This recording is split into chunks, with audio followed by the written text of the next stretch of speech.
ফাতেমাকে একদিন জিজ্ঞাসা করছে রাদিয়াল্লাহু তাআলা আনহা, আলী রাদিয়াল্লাহু তাআলা আনহু, ফাতেমা এক টোকায় দরজা খোলো কি করে?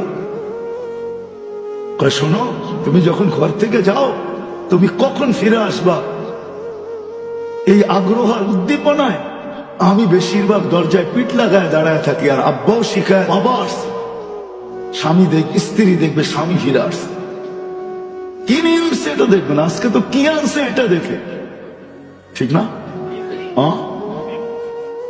আজকে আমাদের ঘরগুলা সুখ নাই কেন?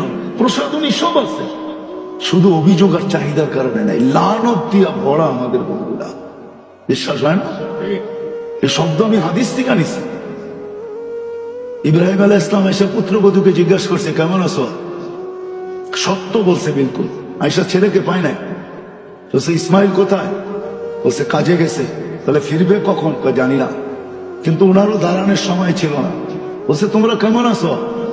নুন আনতে পান্তা ফুরায়, পান্তা আনতে নুন ফুরায়। কিন্তু সত্যই বলছে, ওরকমই কষ্টের জীবন চলতেছিল। তো বলছে আসলে সালাম দিও আর বললো চৌখাটটা যেন পরিবর্তন করে। কিতাবে নাই? আরে বুখারীতে আছে, বুখারীতে। তা আসার পরে বলছে এরকম বুইরা আসছিল, কয়টা তো আমার আব্বা ইব্রাহিম খলিলুল্লাহ।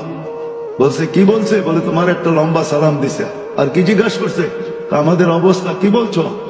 বলে যা সত্য তাই বলছি, নুন আনতে পান্তা ফুরায়, পান্তা আনতে নুন ফুরায়। আব্বা কি বলছে? বলছে চৌকাট পরিবর্তন করতে। কয় ল কাটতে যা বাপের বাড়ি।